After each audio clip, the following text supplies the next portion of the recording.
niya kalure gi ranyisi mwaseneno ok apar ni bro bedo mayot mondo jatelo ochop singo mano osingo e higni ariyogi nikech ang'o mokwongo jatelo nosingo gik madongo dongo mang'eny party ne moko osingo kaka en kaka jatelo to moko osingo kaka party Kenya Kwanza koro miyudo ni singo manoketo mang'eny gi kiketo singo mang'eny to bedo matek mondo ichop gi te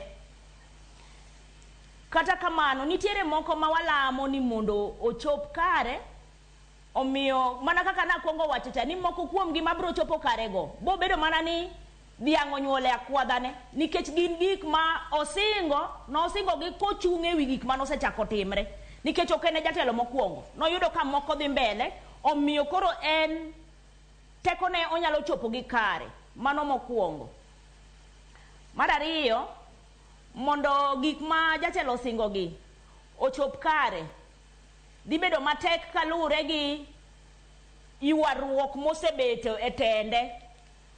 Jatelo nokonyiso ranyisi maber e kinde mokalo ka nowuotho gi nyawadgi e telo mokalo nikech kane en jalup jatelo to ne nitiere ywaruok mang'eny tineno ka ywaruok mane nitiere kinde gi nyawadgi cha waneno e tende sani mano nyiso wachia marach nikech gino mipidho emiyudo to adiera ne waneno ko ochande mochape gi nyawadgi mane jalupne Gachagua mogolo moketo nyawadgi moro makoro gitiyogo sani to wayudo ka gino o spread a different departments omiyo tich bedo matek ka ok ji nyalo wuotho kamoro achiel.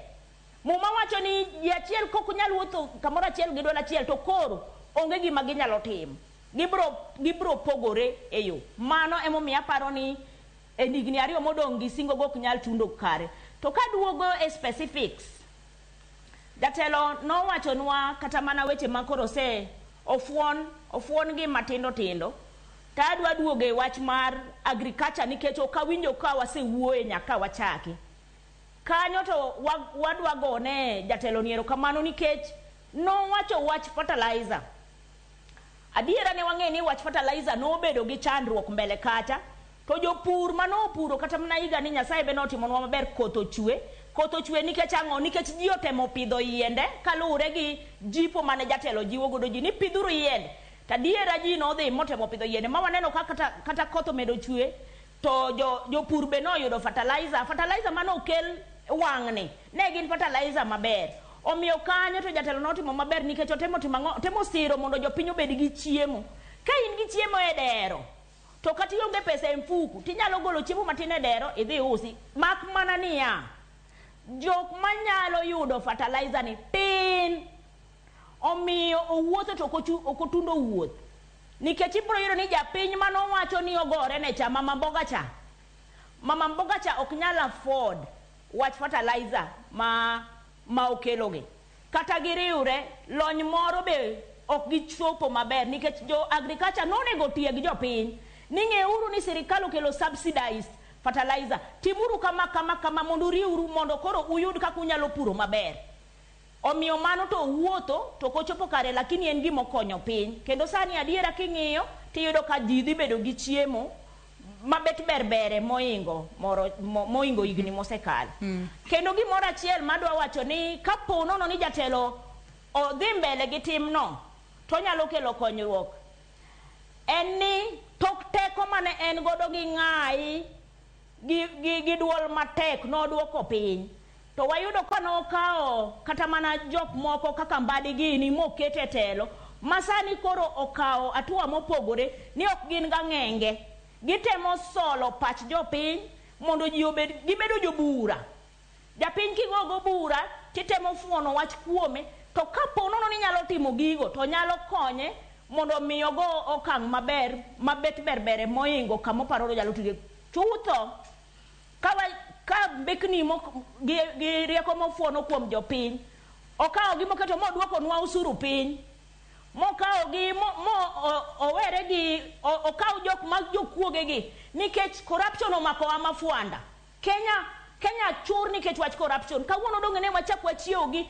NTSA $1.48 billion yawa kuoma kwalore pinyni kwalore marach. Omiyo jatelo koko timo gimoro e wach kuoni to onge gimoro amora mobro nyiso wako wacho ni ang'o ni ochopo singo mano singo kare nikech no campaign on anti-corruption. Koko nyal deal gi corruption.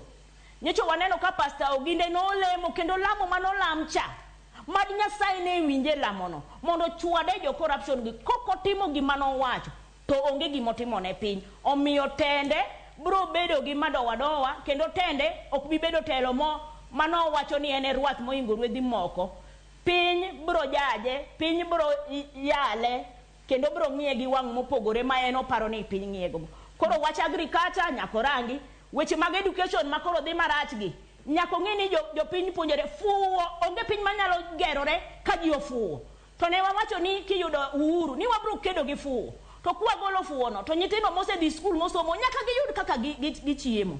Koro nyako ked gi fuwo. Wach thieth nyako rangi, mago gik makorango, wach ndara mondo japuro yud kaka tero gik moko. Kisumo ka ne wach ni bro ketnwa cargo planes. Wayud kaka wanyalo golo mwandu wa oko mondo wadhi wausi mondo peso wuoge e lwet joma tin, peso dhi e lwet joma ng'eny. Affordable housing. Okay, na affordable housing kati luonge mana ni lokosa en mar middle class. Ji adi manyalo afford million. Ja piny ng'at mani piny cha ok nyal afford. Omiyo gik modwa timo gi. Pod wamedo mana sire no tima nikech motimo maber go be wasiro. Ne wagone erokamano kuom motimo maber lakini owe kwalo ng'wech. Otiya mondo tije ma mondo luwe. Owe go thume, owe mere konge. Owe mere konge. Ilero kanyo makare ahinya. Gwanda be aneno ka kia ka isiro